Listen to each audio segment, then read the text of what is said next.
Good to have you all back here on the Wall Street Shuffle. If you'd like to join us today, we've got Tobin Smith on the line with us. You can join us at 877-326-3255, and you can go out to our website, thewallstreetshuffle.com. Tobin is a good friend of ours. He is chairman of NBT Equity Group, NBT Research. You can go out and find it on the web, nbtequityresearch.com. I've known Tobin for a few years, and I think he's one of the smartest financial minds out there. Perma-bull, though he may be. No, wait a minute, Dan. Now, let's be clear about that, homeboy. We were actually one of the first. Matter of fact, the reason I got on Fox was that, our research business, one of the things we do really well is macroeconomic stuff. Right. Is demand increasing or falling? And so I came out and said that at the end of 2000, that our financial forecast was that we were going into a recession, and that B, that Alan Greenspan was going to cut interest rates 50 basis points before the meeting, right? And I just got hammered by all sorts of people. And, of course, he came out January 5th and cut 50 basis points, and all of a sudden, I went from the stupidest guy in the world to a boy genius. And so we are bearish on equities, on stocks, when the business cycle is done. It's not always appropriate to own, stocks, particularly growth stocks that we specialize in, when the business cycle is in contraction, and similarly in the beginning of this last recession. So yes, we have been bullish since May of 2009, and continue to be bullish because this business cycle is the weirdest one I've ever seen in my life, Dan. Well, Tobin, tell me how it's weird, because I know my feeling about this. You and I may be a little different here as far as timing on this. Why is this a weird business cycle? Well, because really it's the only time since the actual real depression that we had a recession that was caused by an actual financial crisis. Even going back to the last expansion, Dan, that was a weird expansion business cycle too, because typically when we had the recession of 2000 to 2002, 2003, home prices went up. You ever heard of a recession where home prices go up? Nope. Well, it never happened. So, and ultimately that made the bubble even twice or three times as much because of that. In this one, what's weird about it is that because let's say $10 to $15 trillion of wealth, went up to money heaven, that stuff's not coming back. There's 4 million jobs that were really focused around construction and home building and selling mortgages and doing blah, blah. Well, those aren't coming back. And so this is a recovery without home building, which is never happened, without automobiles jumping from 12 million to 18, never happened. And so that's why it's weird. And in that context, the good news is that the jobs, as slow as they are in coming back, are actually in real businesses, in real industries, and except for the actual government jobs. And we're going to have a healthier economy because of this. But the idea that we could have a 30-year build-up and then have it cured in one business cycle, I think is denial, and that's not a river in Egypt. Let me throw something out that I postulated in the very first segment. Productivity and unemployment, to me, are very well linked. And here's the problem that I have. Sure. We want to increase this new norm of let's call it 8 to 10%, the new norm in unemployment. And for lack of a better term, I'm okay with this 9% because I don't see a way to get it down lower. But I'll tell you this. If unemployment comes down, that means you have more people in the workforce. My humble opinion is you're going to have productivity going down along with it because we still have fairly high labor rates in this country. How can both unemployment go down and productivity go up simultaneously? Well, it's a great point. I've saved that up for you, my friend. Well, there's two. Listen, there's two things that we could immediately do because there's productivity of the workforce, and then there's productivity of capital. And so, if we lowered the cost of capital to the point that it's the employment of that, the investment of that capital, offered such a high return, we would create real economic activity. And the way you would do that, of course, is to go with let's call it a 2-year or 3-year zero capital gains movement, that for the next 24 months or 36 months, all capital employed in the United States in investments here would get there'd be no capital gains attached to it. Now, interestingly enough, that's the way it is in most countries in the rest of the world. But what this does for us is give the final push to innovation, because at the end of the day, anybody who passed like 3 weeks of economics course understands that what's different about the United States economy is that it has been innovation-based that 45% of the jobs created from 1985 to 2005 came from companies that IPO'd between that time period. Those were the innovative companies, and we fell into this bizarre idea that somehow we could support an economy that had 18 million new cars a year. Are you kidding me? Or that you could build 3 million new houses a year when household formations are less than 1 million. So we just sort of fell into this stupor for a while. And I agree with you. There is no way. Productivity happens because of technological increase, and it happens because you're getting more output on a unit labor cost than you did the year before. That comes from technology innovation, but that also comes from eliminating low-value jobs. And when people argue continually about how we've exported our economy to China, I would go back to many studies, including just the recent one out of Harvard, and Shanghai University, which shows that in the iPod, 1.5% of all the value of an iPod or an iPad or anything else that Apple makes actually comes from China in terms of labor. The 98.5% of value goes to the United States and a couple other countries, but mostly the United States. And we're saying that that's bad. Well, I'm saying that's fabulous. China is saying that's bad. But we what happens in the economic numbers is they take that entire wholesale cost of $236 for an iPhone and they count it as Chinese GDP. Well, that's bullcrap. That's not Chinese GDP.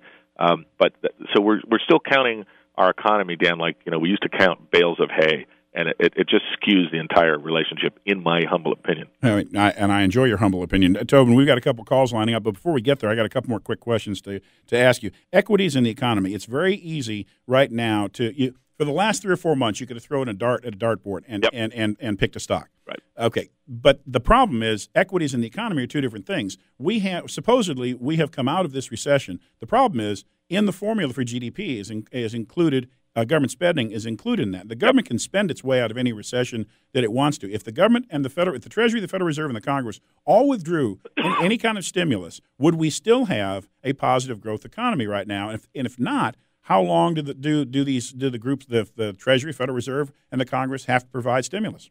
Well, it's a great question, and the shorter answer is if you were to subtract, in other words, if you were to account for actual GDP as well as it should be, yes. No, we have not left the recession. And God bless. Can I stop you for a second? Yeah. God bless you. I have been waiting a year for somebody to come on and say that, Tobin. And why didn't I bring you on sooner? Here's the guy that I like, I respect. We've met. We've been on a panel together. Nobody has come on and said that. We have not left the recession if GDP had been calculated traditionally and correctly. Well, sure. Now, here's another side of it, though, which is intriguing. Of the $1 trillion, and I say $1 trillion that the Federal Reserve has purchased in notes from the banks, that $1 trillion, they've actually purchased like $1.4 trillion. $1 trillion of that is still back at the Fed. They took the check, or the electronic transfer, as the case may be, and then they re-electronically transferred it back to the Fed. So one of the mysteries about this type of recession is, the Federal Reserve, the way it stimulates, the way it transmits, the transmission vehicle for its monetary policy is for that cash to go to the banks and then the banks put it out. In this case, the banks have not put it out for a variety of sort of obvious and maybe not so obvious reasons. And so the other flip side of your argument is that the $1 trillion of quote-unquote stimulus or QE2 or whatever you want to call it hasn't got into our system yet. It's at the Federal Reserve earning 25 basis points. We've never had that before. And if you were afraid of inflation would happen if the banks all of a sudden took that $1 trillion and actually unleashed it into the system. So far, it hasn't happened. So we watch that number, Dan, closer than any other thing. Absolutely. All right, and that's that. People are so afraid about inflation. There's 435. If my aunt calls me about buying gold again, I'm going to pull my eyeballs out.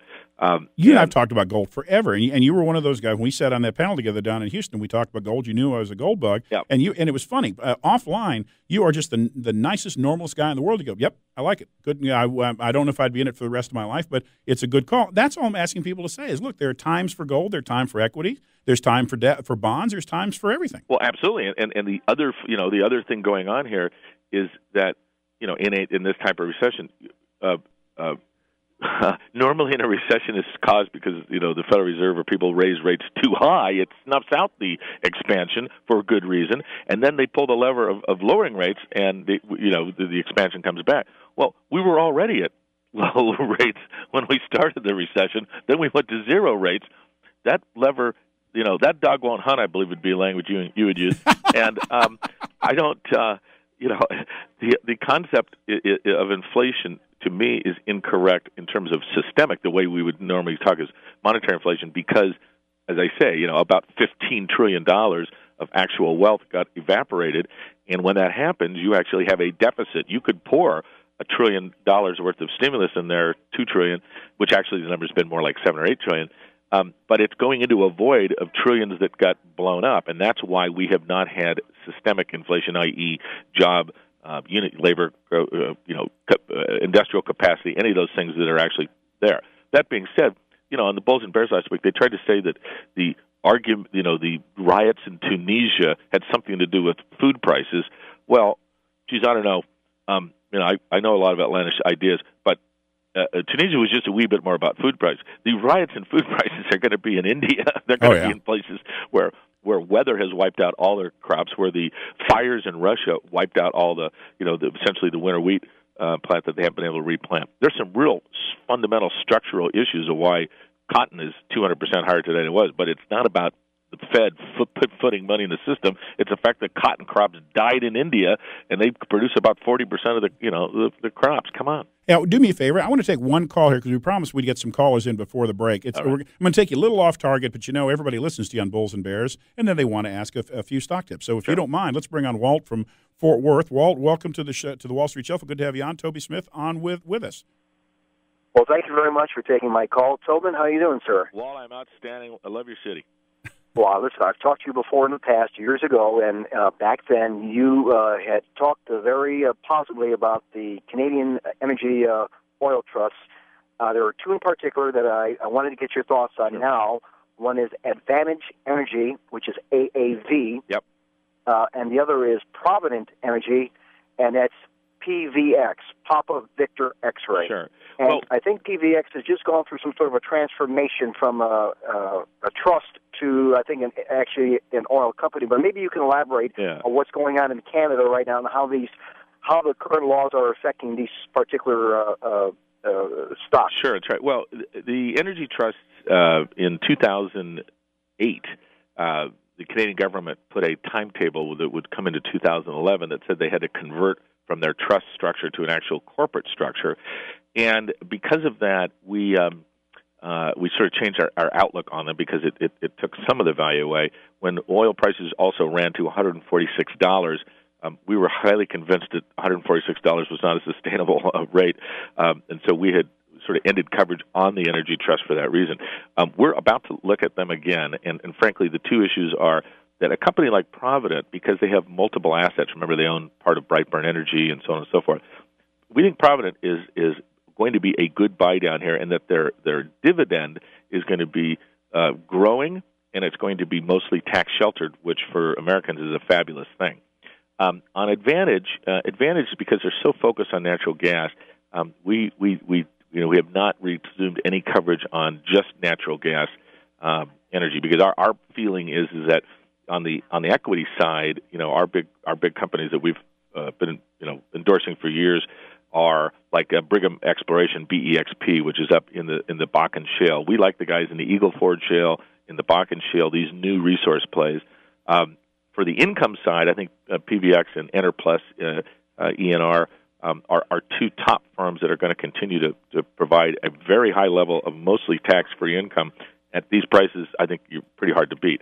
I'm not a fan of the Advantage Energies. There's a couple other ones in Canada that are mostly natural gas because for a variety of reasons. And you know better than anybody being Fort Worth that the new technology has changed the supply-demand curve for natural gas a little bit. So, hey, Toby, you're going to be able to stay with us for one more segment, sure, correct? Absolutely. I tell you, I appreciate it so much. I just really, I enjoy talking with you. Good, straight talk. We're going to be right back here on the Wall Street Shuffle with Tobin Smith, and we're going to be talking about Obamacare, maybe some funny figures in that, and is the pro-growth trifecta fueling the economy? Tobin Smith, NBT Research, and you can see him every weekend on Bulls and Bears. We're going to be right back after this break. 877-326-3255. We'll take your calls. Don't go anywhere. Phone call in December. They got my attention. They called to tell me that you had gone.